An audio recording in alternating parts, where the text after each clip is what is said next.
बिस्मिल्लाहिर्रहमानिर्रहीम। Welcome back to my channel. मैं उम्मीद करता हूँ कि आप बिल्कुल खैरियत से होंगे। अल्लाह ताला आपको और मुझे ढेरों खुशियों से नवाजे। आज का मेरा एक ही टॉपिक है, वीडियो अंत तक देखिएगा, आपको काफ़ी कुछ सीखने को मिलेगा। आज मैं आपको एक नया पैटर्न बताऊंगा एफबीआर की रजिस्ट्रेशन से रिलेटेड।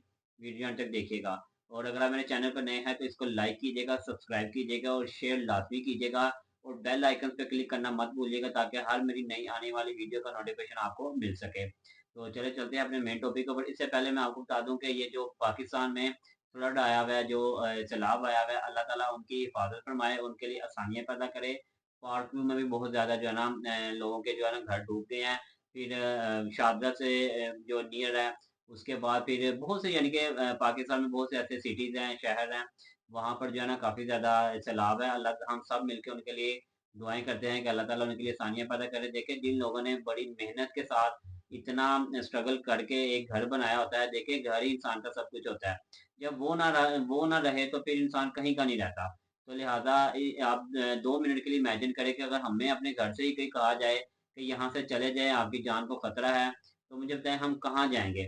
तो लिहाजा इन चीजों को सोचते हुए हम सबको उनके लिए दुआ करनी चाहिए कि अल्लाह ताला उनके लिए आसानियां पैदा करे। एनी हाउ, चलते हैं अपने मेन टॉपिक के ऊपर। देखें, एफबीआई ने रजिस्ट्रेशन का एक नया पैटर्न निकाला हुआ है जिसके ऊपर मैं आपको गाइड करूंगा कि अब आपने अपनी रजिस्ट्रेशन इसके मुताबिक आपने किया करनी है ताकि आपको किसी किस्म की कोई प्रॉब्लम नहीं होगी और आपकी एप्लीकेशन रिजेक्ट भी नहीं होगी।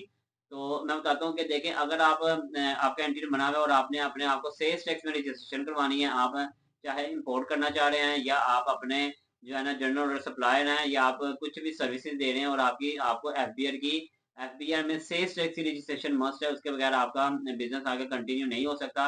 तो उसका तरीकाकार ये है कि आपने 1(4) का फॉर्म ओपन करना है। रजिस्ट्रेशन में जाके वहां पर आपने सबसे पहले जो ना मोस्ट इम्पोर्टेंट है वो बैलेंस शीट है।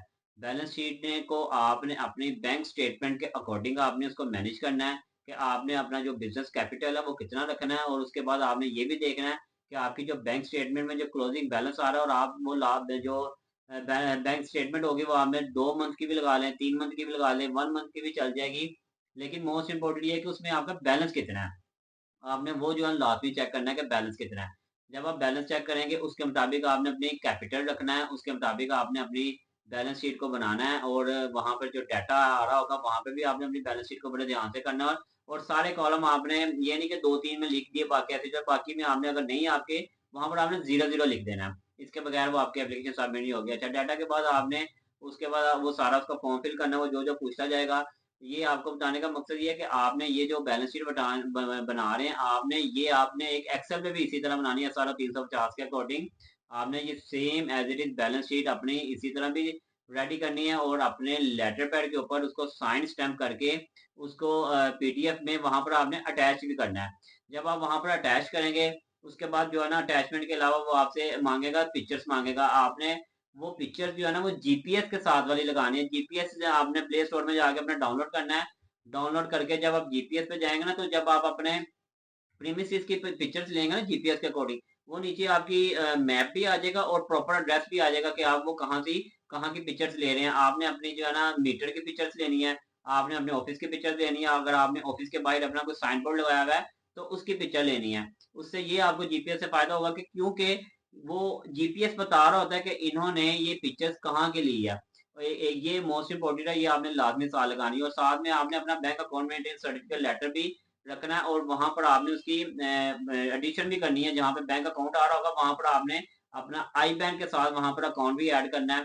फिर उसके बाद वो आपसे इलेक्ट्रिसिटी के से रिलेटेड पूछेगा, आपका कमर्शियल है, इंडस्ट्रियल है, या जो भी आपने वहां पर अपना इलेक्ट्रिसिटी नंबर डालना है। उसके बाद आपको वो सारा फॉर्म फिल करने। अटैचमेंट में आपने जो है ना किसी किस्म की भूल नहीं करनी। अगर तो आप इम्पोर्टर हैं, जनरल ऑर्डर सप्लायर हैं, और अगर मैन्युफैक्चरिंग है तो मैन्युफैक्चर वालों ने वहां पर जो है ना प्रॉपर उन्होंने बताया हुआ कि इफ मैन्युफैक्चर, अगर मैन्युफैक्चर है तो आपने ये डॉक्यूमेंट अटैच करने हैं। और सबसे पहले जब आप फॉर्म ओपन करते हैं वहां पर वो आपसे पूछते हैं कि मैन्युफैक्चर या नॉन मैन्युफैक्चर। अगर आप नॉन मैन्युफैक्चर हैं तो आप इंपोर्टर हैं, जनरल सप्लाई है, सर्विस प्रोवाइडर है, जो व्हाट्सएप तो आपने नॉन मैन्युफैक्चर अप्लाई वहां पर क्लिक करना है। जब आप वो क्लिक करेंगे तो आपने सारा डाटा फाइल करना है। सारा डाटा फाइल करके मैं फिर कह रहा हूँ आपकी बैलेंस शीट और बैंक स्टेटमेंट ये मैच होनी चाहिए आपस में। और इसमें अगर आपकी रद्दोबदल आ गई, फॉर एग्जाम्पल आपके बैंक में 1 लाख रुपए है और आप कैपिटल अपना 50 लाख रुपया कर रहे हैं, 70 लाख रुपया कर रहे हैं, तो इतना डिफरेंस नहीं होना चाहिए। थोड़ा बहुत ऊपर नीचे हो जाए तो चल जाएगा।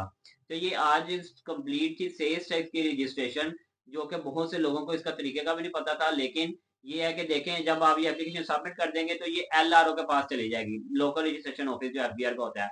आपको आपने 2 दिन 4 दिन 5 दिन हफ्ता इसको वेट करना है। अगर तो आपकी एक्यूरेट होगी तो वो अप्रूव्ड हो जाएगी ऑटोमेटिकली। अगर आपकी वो अप्रूव नहीं हुई तो वो आपको रिजेक्ट करेंगे, इसमें ऑब्जेक्शन नहीं लगती। आपकी वो एप्लीकेशन रिजेक्ट कर देंगे और वो साथ में रीजन भी बताएंगे कि हमने इस रीजन की वजह से एप्लीकेशन आपकी रिजेक्ट किया। तो फिर आप नेक्स्ट टाइम उस ऑब्जेक्शन को जो है ना वो रिमूव कर लीजिएगा, और उसके मुताबिक आपने फिर दोबारा आप एप्लीकेबल होंगे कि अपने आपने सेल टैक्स की जो 1/4 का फॉर्म है दोबारा ओपन करके उसकी रजिस्ट्रेशन कर सकते हैं।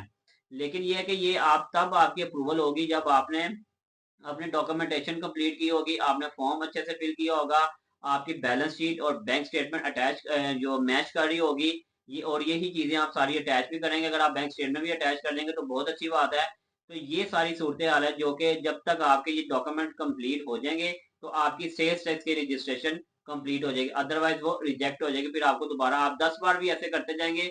अगर आप प्रॉपर डॉक्यूमेंटेशन नहीं लगाएंगे, प्रॉपर उसको फॉलो नहीं करेंगे तो आपकी 10 बार रिजेक्ट होगी। तो लिहाजा ये बहुत जरूरी है कि आपने सेल्स टैक्स की रजिस्ट्रेशन के लिए आपने ये पैटर्न यूज करना है। अदरवाइज जो है ना, देखें, चक्कर लगाने पड़ते हैं, एलआरओ के पास जाना पड़ता है, वो सारी ये चीजें होती हैं। इसीलिए आप अपनी जितनी एक्यूरेट चीजें रखेंगे ना, आपकी सेल्स टैक्स की एप्लीकेशन उतनी ही जल्दी अप्रूव होगी। मिनिमम 4 दिन 5 दिन हफ्ता भी लग जाता है, लेकिन बाद का जिससे रश हो तो ज्यादा भी हो जाते हैं। बट ये है कि आपकी डॉक्यूमेंटेशन कंप्लीट होनी चाहिए। तो ये मेरी आज की वीडियो थी, सेल टैक्स की रजिस्ट्रेशन जो कि इन्होंने एफबीआई ने पैटर्न चेंज किया हुआ। काफी अर्से से बहुत से लोग मुझसे पूछते थे कि हमें इसकी सेल टैक्स की रजिस्ट्रेशन का प्रॉपर तरीका बता दें ताकि हम जो है ना ये सारा खुद ही मैनेज कर सकें। ये सारे लेकिन खुद मैनेज होता नहीं है, बट फिर भी लॉयर या आपके कंसल्टेंट है उसी के थ्रू आपको करवानी पड़ती है, क्योंकि इसके बगैर एलआरओ और ये बहुत सी चीजें क्रिटिकल होती हैं और बहुत सी चीजें टेक्निकली भी होती हैं जो कि आप लोगों को नहीं पता होता। लेकिन पैटर्न एक मैंने सारा आपको बता दिया है, कईयों की अप्रूव भी हो जाती है। तो ये आज का सारा सिनेरियो था। उम्मीद करता हूँ कि आपको वीडियो अच्छी लगी होगी। और अगर आपको किसी किस्म की कोई समझ ना आए तो आप कमेंट सेक्शन में पूछ सकते हैं। और मेरा नीचे व्हाट्सएप नंबर भी मेंशन है, आपको कहीं प्रॉब्लम हो तो आप मुझसे बेशक कांटेक्ट कर सकते हैं। मैं आपको इंशाल्लाह as soon as possible reply करूंगा। अब मिलेंगे इंशाल्लाह ताला नए वीडियो के साथ, नए टॉपिक के साथ। अब तक के लिए मुझे इजाजत दे। Thanks for watching. अल्लाह हाफिज।